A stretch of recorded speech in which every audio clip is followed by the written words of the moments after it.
Hello hi good morning सुप्रभात नमस्कार जय हिंद जय भारत। कैसे हैं आप लोग?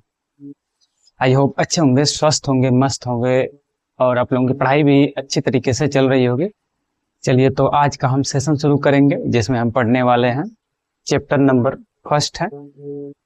टॉपिक्स आप समझ रहे होंगे, जहां तक पीछे पढ़ाया था जस्ट उसके आगे टॉपिक शुरू करने वाले हैं, जो कि आज वैद्युत क्षेत्र शुरू करेंगे। वैद्युत क्षेत्र क्या होता है, वैद्युत क्षेत्र रेखाएं क्या होती हैं, इन सब चीजों के बारे में डिस्कस करने वाले हैं आज के सेशन में हम लोग। तो थोड़ा ध्यान से समझेंगे, और क्योंकि फिजिक्स में ऐसा है ना कि पीछे वाली चीजों को ही कनेक्ट करके आगे वाली चीजों को पढ़ाया जाता है या पढ़ाया जाता है, ठीक है। तो आज के सेशन को पढ़ने से पहले हम पिछले वीडियो को देखे रहेंगे, तभी बेहतर तरीके से समझ में आ पाएगा, ठीक है।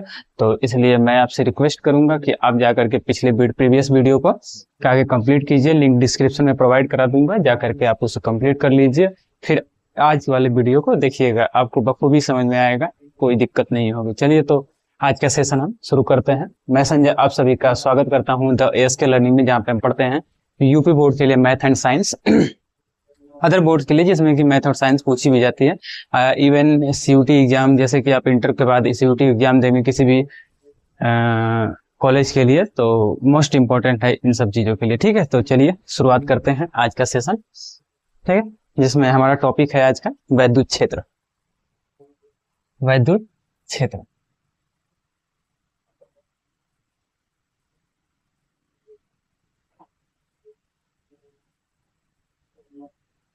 वैद्युत क्षेत्र की तीव्रता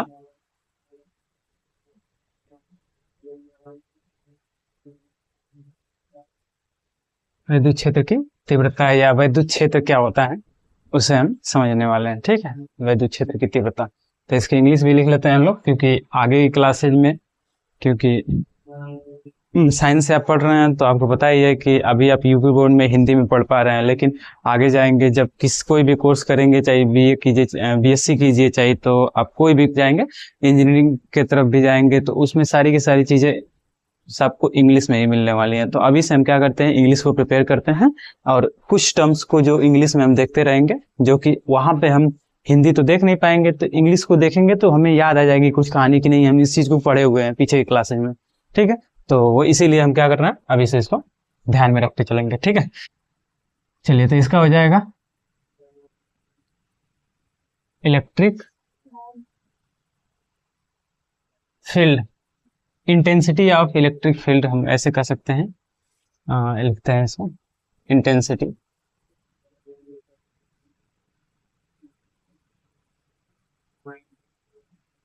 इंटेंसिटी ऑफ इलेक्ट्रिक फील्ड, ठीक है, वैद्युत क्षेत्र की तीव्रता। अब क्या होता है वैद्युत क्षेत्र की तीव्रता, अब इसको समझते हैं। कोई भी मान लीजिए, सपोज दैट, मैं आपको एक एग्जांपल समझाने की कोशिश करता हूँ। कोई भी एक आवेश है, ठीक है, इस पे कोई क्यू आवेश है, कोई क्यू आवेश है, मान लेते हैं प्लस क्यू आवेश है। अब ये क्यू आवेश है तो इसमें पूरा तरह से ये फैला हुआ है, ठीक है।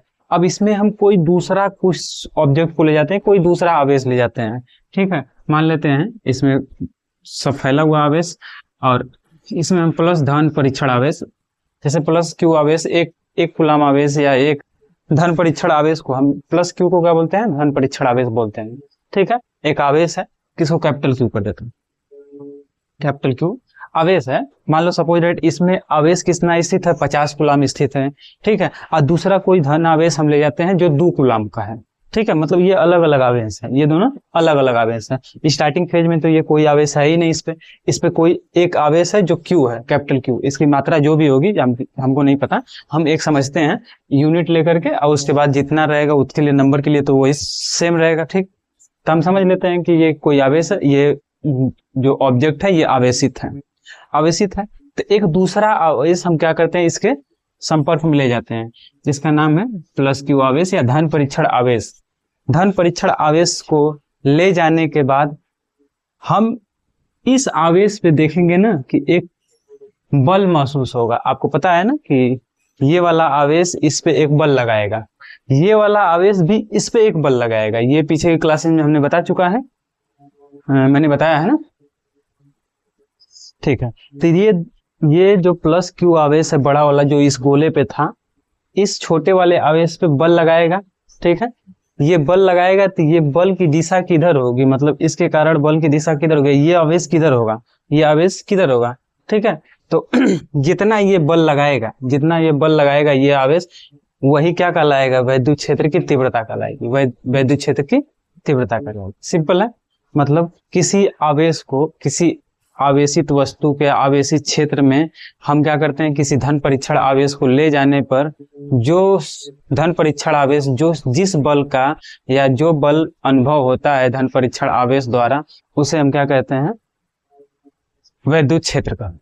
सिंपल है, धन परीक्षण आवेश द्वारा जो बल का अनुभव होता है उसे हम क्या कहते हैं, वैद्युत क्षेत्र की तीव्रता। बल कभी कभी ज्यादा हो जाता है, कभी कम हो जाता है, तो वही तीव्रता हो जाती है, वैद्युत क्षेत्र की तीव्रता कितनी। ठीक है, तो इसे हम जनरली स्मॉल कैपिटल ई से डिनोट करते हैं और इसकी डेफिनेशन हम लिखते हैं। कहानी यही थी कि एक आवेश के पास, किसी भी एक आवेश के पास दूसरा कोई आवेश लेकर आते हैं, तो उसमें एक बल मतलब ये वाला आवेश जो पहले वाला था, इस पे एक बल लगाने लगता है, ये वाला आवेश भी इस पे एक बल लगाने लगता है, दोनों संपर्क में आएंगे तो एक दूसरे पे एक बल लगाने लगेंगे, और वो बल या तो हो सकता है कि आकर्षण हो या तो हो सकता है कि प्रतिकर्षण हो, दोनों में से कोई भी केस हो सकता है।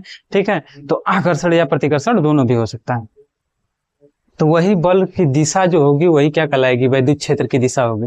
अब कहेंगे कि यहाँ पे वैद्युत क्षेत्र की दिशा क्या होगी, तो आप जान रहे हैं ये धन आवेश है, ये भी धन आवेश है, दोनों एक दूसरे को क्या करेंगे, प्रतिकर्षित करेंगे, दोनों एक दूसरे को प्रतिकर्षित करेंगे। प्रतिकर्षित करेंगे तो जरा बताओ तो इस यहाँ पे वैद्युत क्षेत्र उत्पन्न हो जाएगा, वैद्युत क्षेत्र उत्पन्न हो जाएगा तो बताओ क्या होगा, धन ये वाला आवेश क्या करेगा, ताकतवर होगा इस वाले आवेश से, तो ये क्या करेगा, बाहर की तरफ फेंक देगा। तो वैद्युत यहाँ पे वैद्युत क्षेत्र की दिशा किधर की तरफ है, बाहर की तरफ है, वैद्युत क्षेत्र की दिशा बाहर की तरफ। ठीक है, समझ में आ रहा है। तो हम इसके डेफिनेशन को लिखते हैं और आगे की कहानी बढ़ाते हैं। चलिए लिखें।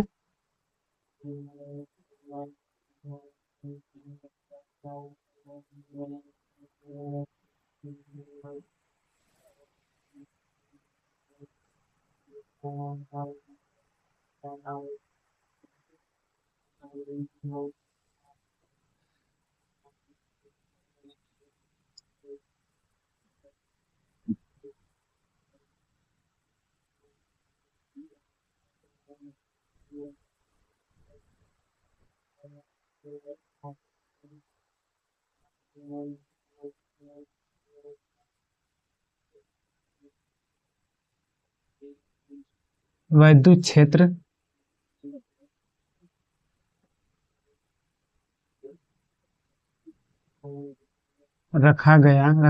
में रखा गया धन परीक्षण आवेश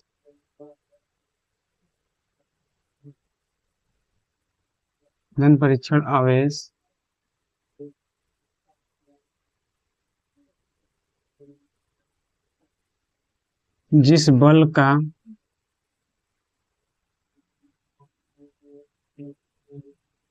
अनुभव करता है, जिस बल का अनुभव करता है उसे उसे उस बल उसे उस उसे उस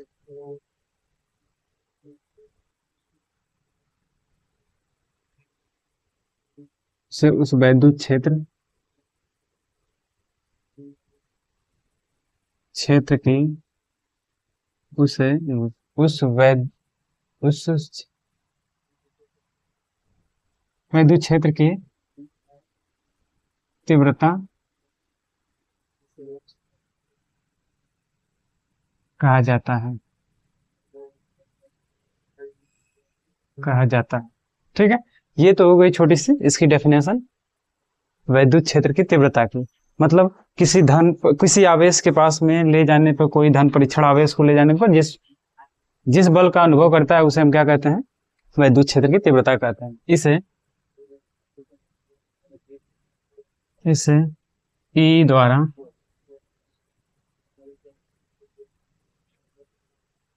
सूचित किया जाता है, ई द्वारा सूचित किया जाता है। ठीक है, अब निकालते हैं इसका फार्मूला क्या होता है, आइए निकालते हैं।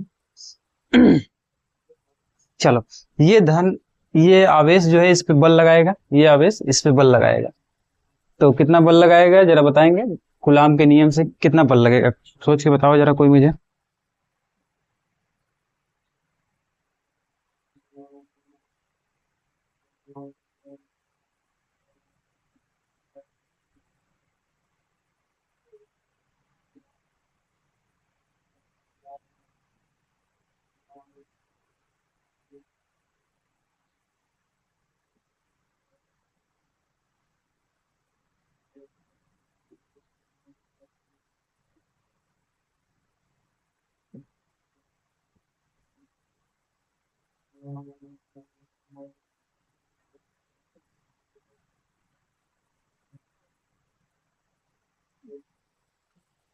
कितना बल लगाएगा?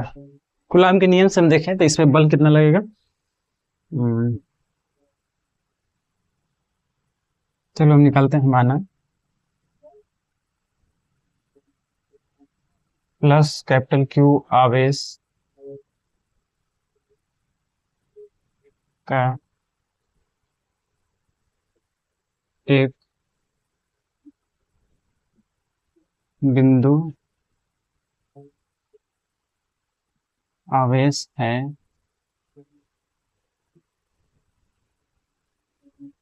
जिसके पास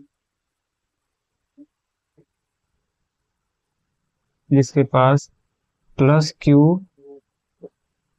धन परीक्षण आवेश, धन परीक्षण आवेश प्लस स्मॉल क्यू ले जाने पर प्लस स्मॉल क्यू आवेश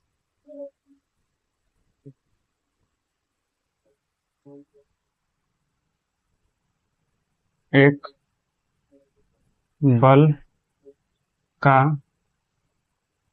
अनुभव करता है। कितना बल का अनुभव करता है? F बराबर 1/2 कूलाम के नियम से। कूलाम के नियम से क्या होता है फार्मूला? कूलाम के नियम, दो आवेश हैं, उनके बीच में लगने वाला बल कितना होता है? दोनों आवेशों के गुणनफल तथा उनके बीच की दूरी के वर्ग के व्युत्क्रमानुपाती होता है। यही था कूलाम का नियम। चलो ध्यान से लगाते हैं। कूलाम के नियम से 1/4πε0 कैपिटल क्यू कर दें, क्योंकि यहाँ पे दोनों आवेश क्या है, एक तो प्लस कैपिटल क्यू, एक तो प्लस स्मॉल क्यू। इनके बीच की दूरी हम मान लेते हैं ये कितना दूरी पे रखे गए हैं? आर दूरी पे, आर दूरी पे। तो इनके दूरी के वर्ग के व्युत्क्रमानुपाती, इनका दूरी के वर्ग के वर्ग कर दिया, इनके व्युत्क्रमानुपाती कर दिया। इतना इस पे ये बल, ये वाला जो आवेश है इतना बल का अनुभव करेगा, और किधर की तरफ करेगा? बाहर की तरफ करेगा ना, क्योंकि प्रतिकर्षण होगा, इस बल का अनुभव करेगा। ठीक है, ठीक है, बात समझ में आ रही है? चल, तो यहां से देखते हैं अब वैद्युत क्षेत्र ई क्या होता है।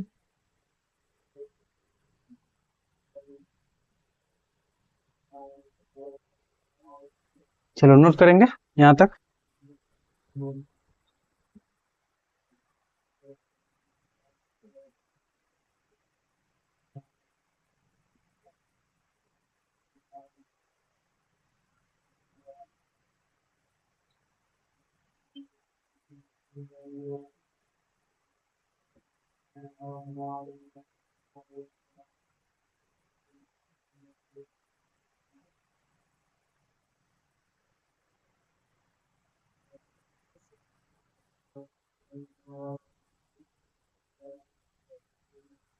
समझे?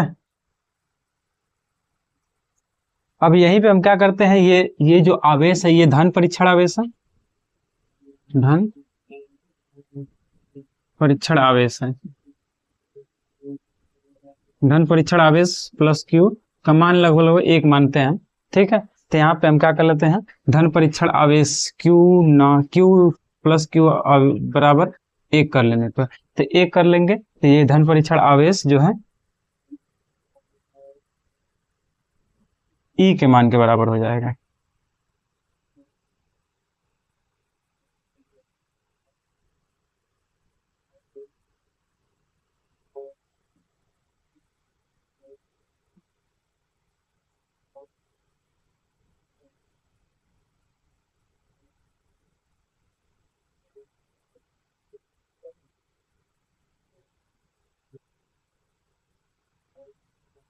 क्योंकि 1 मिनट का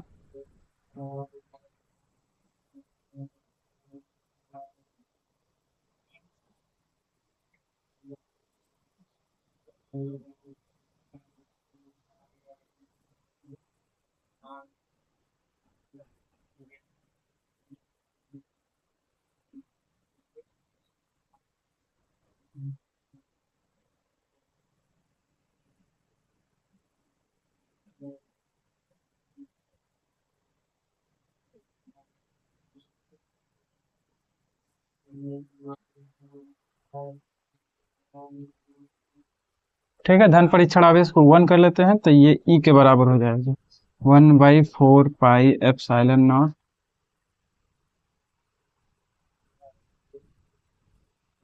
not into Q by R square. ये कर लेते हैं इक्वेशन नंबर फर्स्ट, ये कर लेते हैं इक्वेशन नंबर सेकंड। बात समझ आ रही? चलो तब हम क्या करते हैं, इसी ई में हम क्या करते हैं, प्लस क्यू का मल्टीप्लाई कर लेंगे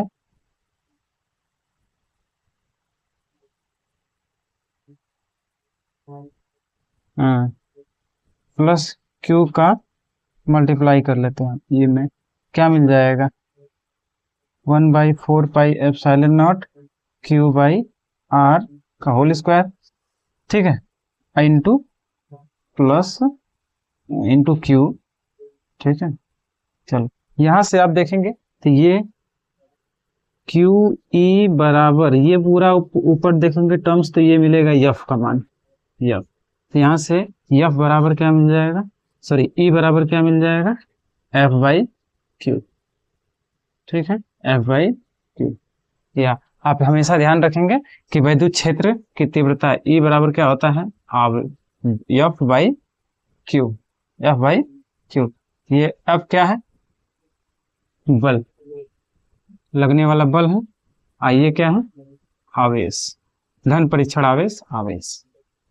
इसमें बहुत सारी सवालें होंगी आपके एक्सरसाइज में। ये क्या है, विद्युत क्षेत्र की तीव्रता, तीव्रता किसकी, क्षेत्र की तीव्रता, विद्युत क्षेत्र की, विद्युत क्षेत्र की तीव्रता। नोट कर लेंगे, ये विद्युत क्षेत्र की तीव्रता का फार्मूला निकाल दिया हम लोगों ने। और ये फार्मूला हमेशा ध्यान रखिएगा, E equal to F by Q, F by Q note करेंगे।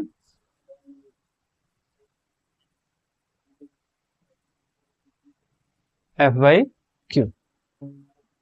चलिए अब आगे बढ़ते हैं।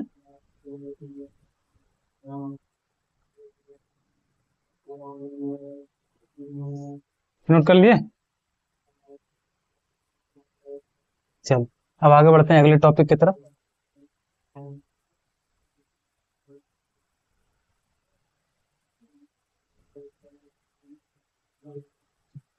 यहां से लिखते हैं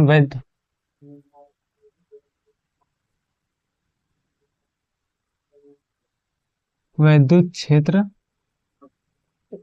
रेखाएं, विद्युत क्षेत्र रेखाएं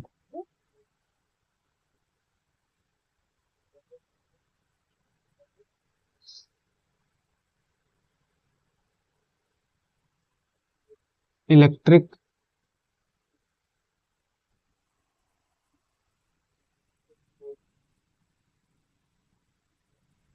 फील्ड लाइंस। ठीक है, विद्युत क्षेत्र रेखाएं। अब क्या होती है विद्युत क्षेत्र रेखाएं, मतलब विद्युत क्षेत्र रेखाएं क्या होती हैं इसको समझते हैं। ठीक है, देखो विद्युत क्षेत्र रेखाएं वो एक काल्पनिक रेखाएं हैं जो किसी आवेश से निकलती हैं। ठीक है, आवेश से निकल करके अपना क्षेत्र को बनाती हैं। जैसे मैं कहूं ये क्यू आवेश है, ये प्लस क्यू आवेश है। तो ये प्लस क्यू आवेश है, आवेश है तो ये क्या करेगा, चीजों को अपनी ओर आकर्षित या प्रतिकर्षित करेगा। तो इसकी कुछ न कुछ दूर तक क्या होगा, इसका रेंज होगा, इसका रेंज होगा, मतलब उसके रेंज में जो भी चीजें आएंगी तो वो क्या करेगा, अपनी ओर उसको खींचेगा या तो दूर भगाएगा, मतलब इसका रेंज होगा। ठीक है, और ये रेंज किसके द्वारा रिप्रेजेंट किया जाता है? तो क्षेत्र रेखाओं द्वारा। क्षेत्र रेखाएं जितने दूर तक आवेश के, किसी भी धन आवेश या ऋण आवेश के रेखाओं द्वारा जितने देर दूर तक रेखाएं उसकी जाती है वो उसका क्षेत्र कहलाता है। जैसे अब वैद्युत क्षेत्र की तीव्रता निकाले हैं, वैद्युत क्षेत्र किसे कहते हैं? तो किसी आवेश द्वारा वैद्युत रेखाओं द्वारा घेरा गया क्षेत्र, ये क्या कहलाता है? वैद्युत क्षेत्र कहलाता है। किसी आवेश के रेखाओं द्वारा घेरा गया क्षेत्र, मतलब जितनी दूर तक उसकी रेखाएं स्थित हैं, मतलब उसका प्रभाव, किसी भी आवेश का प्रभाव कितनी दूर तक है, वही उसका क्षेत्र रेखा है। ठीक है, क्षेत्र है। मान लेते हैं ये आवेश कह देते हैं कि इतना रेडियस तक फैला हुआ है, कह देते हैं कि 5 मीटर रेडियस तक आवेश फैला हुआ है, तो उसका क्षेत्र कितना कहलाएगा? 5 मीटर रेडियस कहलाएगा। ठीक है, इस आवेश का। ठीक है, तो सभी आवेशों को अपने प्रभाव को दिखाने के लिए, एक क्षेत्र को दिखाने के लिए या अपने प्रभाव को दिखाने के लिए किसी चीज का इस्तेमाल किया जाता है, जिसे हम क्या कहते हैं? क्षेत्र रेखा कहते हैं, जो उसके प्रभाव को बताती हैं। किसके? आवेशों के प्रभाव को बताती हैं।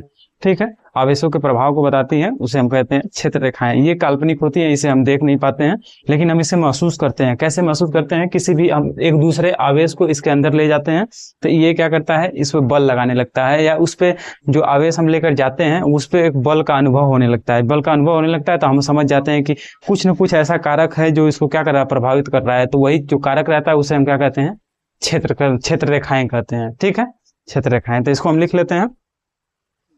वैद्युत क्षेत्र रेखाएं वे काल्पनिक रेखाएं होती हैं जो किसी आवेश के प्रभाव को बताती हैं। ठीक है, लिखेंगे।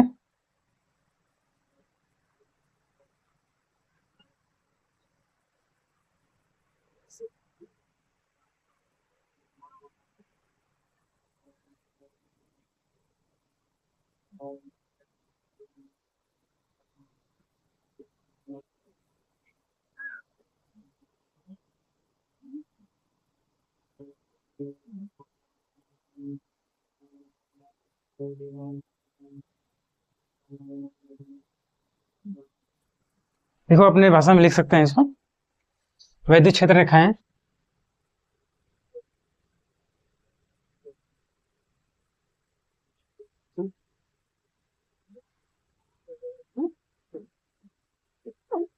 रेखाएं वे काल्पनिक रेखाएं होती हैं, वे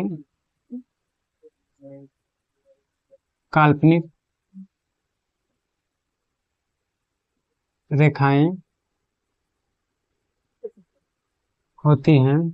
काल्पनिक कहने का मतलब ये दिखाई नहीं देती हैं, इसका बस हम सिर्फ अनुभव कर सकते हैं, अनुभूति कर सकते हैं। वे काल्पनिक रेखाएं होती हैं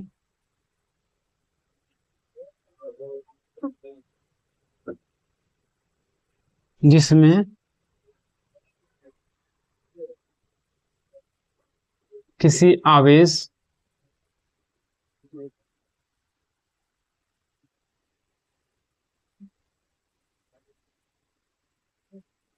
पर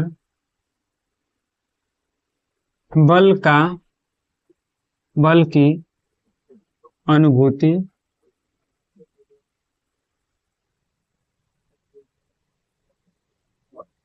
होती है। ठीक है, अनुभूति होती है, बल की अनुभूति होती है। अच्छा, हाँ, बल की अनुभूति होती है ना, मतलब इसका। हाँ, लिखो थोड़ा सा।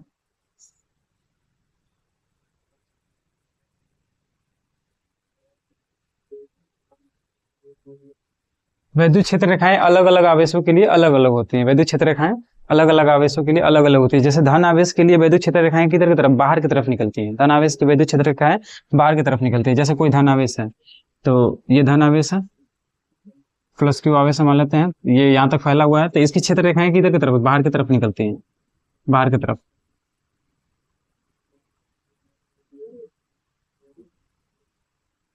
धन आवेश की वैद्युत क्षेत्र रेखाएं बाहर की तरफ निकलती हुई प्रतीत होती हैं। समझ में आया ना?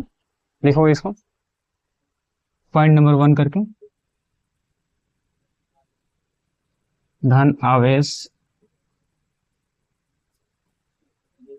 की वैद्युत क्षेत्र रेखाएं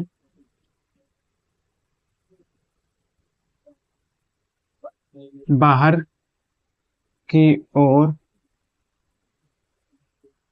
बाहर की ओर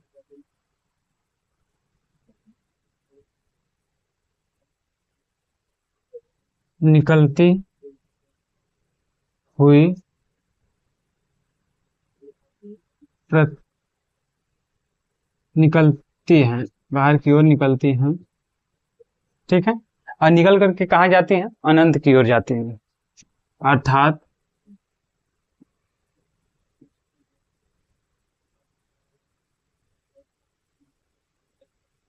अनंत,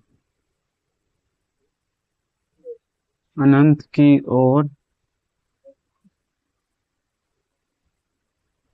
जाती हैं। अर्थात अनंत की ओर ये निकल करके कहाँ जाएगी? अनंत पे चली जाएगी। अब पता नहीं है कहाँ चली जाएगी, तो ये हम मानते हैं कि अनंत की ओर जाती है। ठीक है, बात समझ में आ रही है? चलो, अब दूसरा पॉइंट लिखेंगे।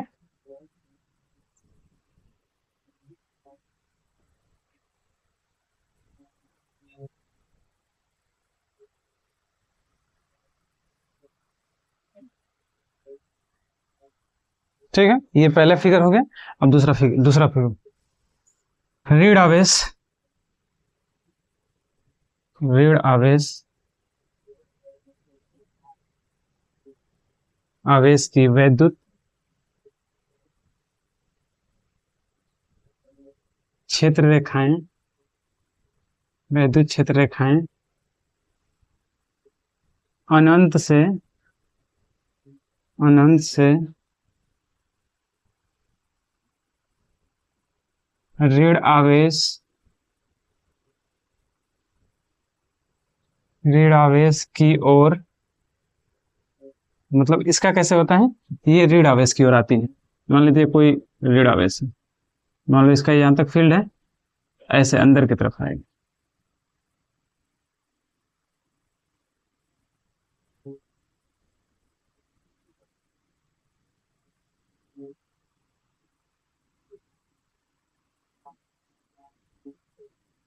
ठीक है, वैद्युत क्षेत्र रेखाएं इसकी क्या होती है? आवेश की तरफ आते हैं। ऋण आवेश, आवेश की ओर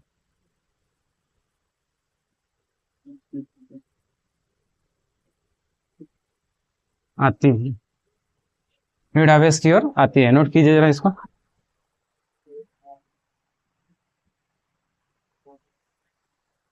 ठीक है, ऋण आवेश की ओर आती है। ठीक है, अब एक केस ऐसा होगा जब देखो,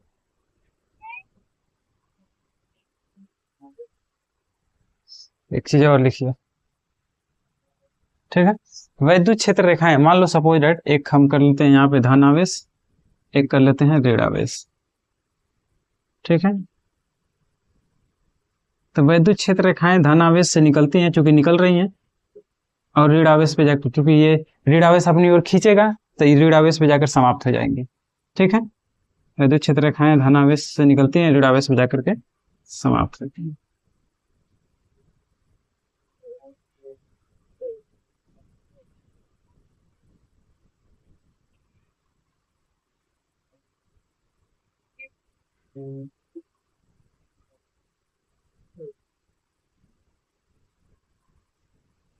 वैद्युत क्षेत्र रेखाएं ऋण आवेश धन आवेश से निकलकर ऋण आवेश पे समाप्त होती हैं।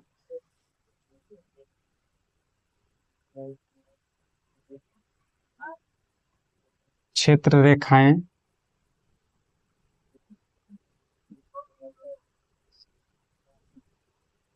धन आवेश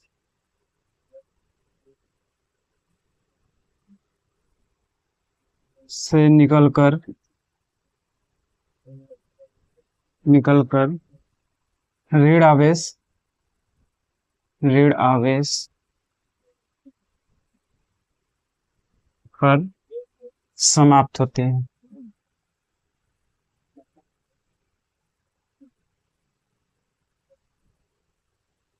ऋण आवेश पर समाप्त होते हैं।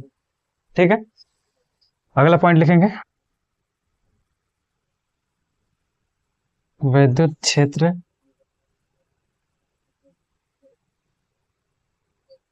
विद्युत क्षेत्र रेखाएं एक दूसरे को कभी प्रतिच्छेद नहीं करती हैं। ये एक दूसरे को कभी नहीं काटती हैं। वैद्युत क्षेत्र रेखाएं एक दूसरे को कभी भी काटती नहीं है, प्रतिच्छेद नहीं करती हैं। जैसे ये देखो जरा, इसमें वैद्युत क्षेत्र रेखाएं एक दूसरे को कभी नहीं काटेंगे। जैसे ये कहो कि अगर इसमें से ऐसे घूम के चली आया तो ऐसा कभी नहीं होगा। ठीक है, वैद्युत क्षेत्र रेखाएं एक दूसरे को कभी नहीं काटती। जैसे चुंबक में था, लेकिन चुंबक में क्या होता है ना कि यहाँ से वैद्युत क्षेत्र रेखाएं निकलती है, फिर घूम करके फिर चली जाती हैं, फिर घूम करके चली जाती हैं। लेकिन यहाँ पे ऐसा नहीं है। ये क्या करता है, धनावेश से शुरू होकर के ऋणावेश पे खत्म हो जाएगा। ये अंदर से घुस करके नहीं जाएगा। ठीक है, इस चीज को भी लिख लेते हैं।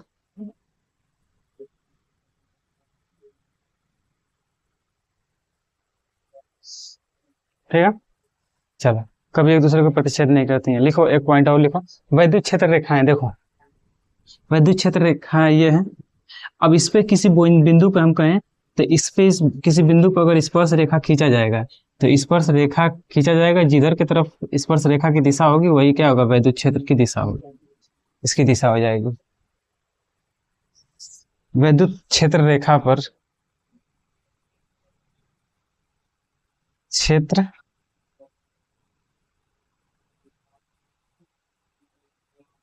रेखा पर खींचा गया, खींची गई स्पर्श रेखा वैद्युत क्षेत्र की, वैद्युत क्षेत्र ई की दिशा को प्रदर्शित करती है, दिशा को प्रदर्शित करती है। ठीक है, वैद्युत क्षेत्र की दिशा को प्रदर्शित करती है। बात समझ आ रही है? मतलब यहाँ पे अगर हम किसी बिंदु पे स्पर्श रेखा खींच देते हैं तो इसकी दिशा को, इसकी दिशा अभी कहाँ पे है, इधर की तरफ है। ठीक है, अगर यहाँ पे हम स्पर्श रेखा खींचते हैं तो इसकी दिशा किधर की तरफ हो जाती है, इधर की तरफ हो जाती है, इधर की तरफ। इस बिंदु पे जहाँ पे वो स्पर्श कर रहा है उस बिंदु पे उसकी दिशा इधर की तरफ रहेगी। अलग बिंदु पे अलग तरह की दिशा रहेगी, तो इसकी दिशाएं क्या रहती हैं, बदलती रहती हैं। इसकी दिशा बदलती रहती है, तो इसीलिए तो ये सदिश राशि है। वैद्युत क्षेत्र क्या है, एक सदिश राशि है। वहां पे मैं लिखवाना भूल गया था, लेकिन वैद्युत क्षेत्र एक सदिश राशि है। इसका मात्रक भी निकालेंगे, आप निकालना चाहेंगे तो आप निकाल सकते हैं। वैद्युत क्षेत्र ई का मात्रक, वैद्युत क्षेत्र ई का मात्रक, ई का मात्रक क्या होगा, तो आप जानते हैं ई इक्वल टू क्या होता है, एफ बाई क्यू। तो ई का मात्रक मतलब बल का मात्रक, बल का मात्रक बटा आवेश का मात्रक, आवेश का मात्रक। चलो, बल का मात्रक क्या होता है आप जानते हैं, न्यूटन होता है। और आवेश का मात्रक क्या होता है, कूलाम। तो आपका मान आ जाएगा न्यूटन, न्यूटन प्रति कूलाम, न्यूटन प्रति कूलाम। वैद्युत क्षेत्र की तीव्रता का मात्रक क्या हो जाता है, न्यूटन प्रति कूलाम हो जाता है। या वैद्युत क्षेत्र की का मात्रक क्या हो जाता है, न्यूटन प्रति कूलाम। वैद्युत क्षेत्र रेखाएं क्या होती हैं, वैद्युत क्षेत्र को बताने के लिए जिन काल्पनिक रेखाओं का इस्तेमाल किया जाता है वैद्युत क्षेत्र रेखाएं कहलाती हैं। वैद्युत क्षेत्र को बताने के लिए या प्रदर्शित करने के लिए जिन काल्पनिक रेखाओं का इस्तेमाल किया जाता है या प्रयोग किया जाता है उसे वैद्युत क्षेत्र रेखाएं कहते हैं। बात समझ आ रही है? एकदम आसान है। चलो, तो ये नोट कर लेंगे, क्षेत्र रेखाएं हो गया। क्षेत्र रेखाओं के और भी प्रॉपर्टी होती हैं। एक जैसे कि मैंने ये बताया कि ये वैद्युत क्षेत्र रेखाएं यहाँ पे समाप्त हो जाती है, ये अंदर से घुस करके फिर वापस नहीं आती है, वहीं पे समाप्त हो जाएंगी, फिर इसके बाद इधर से वैद्युत क्षेत्र रेखा जाती है। ठीक है, क्यों क्यों ऐसा हो रहा है आप समझ ही जाएंगे कि धन आवेश विद्युत क्षेत्र रेखाओं को बाहर की तरफ निकालता है और ऋण आवेश उसको अपनी तरफ खींचता है। तो ये धन आवेश से निकल के कहाँ जाएंगे, ऋण आवेश की तरफ होगी। ठीक है, धन आवेश से निकल करके ऋण आवेश की तरफ होगी वैद्युत क्षेत्र रेखा, ऐसे होगी। नोट करिए जरा,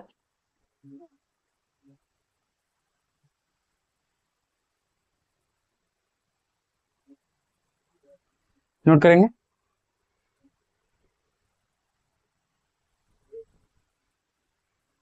हो गया,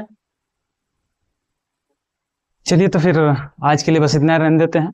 अब आगे की चीजें अगली वीडियो में डिस्कस करेंगे, बाकी कहानी वहां पे समझेंगे। ठीक है, तो वीडियो को ज्यादा से ज्यादा लोगों तक शेयर कीजिए और चैनल को भी सब्सक्राइब कर दीजिए। यदि आप नए हैं तो बेल आइकन को प्रेस कर दीजिए और अपने दोस्तों को भी बताइए कि यहाँ पे फ्री एंड कॉस्ट फिजिक्स और मैथ पढ़ाई जाएगी, और वो भी एकदम से डीप से, कुछ भी छूटेगा नहीं, ऐसा रहेगा। आपके बोर्ड में बहुत अच्छा नंबर आएगा, बस आप थोड़ा सा इत्मीनान रख के पढ़िए इधर ध्यान से। ठीक है, तो चलिए मिलते हैं अगले वीडियो में, तब तक के लिए बाय बाय, नमस्कार, हंसते रहिए, मुस्कुराते रहिए।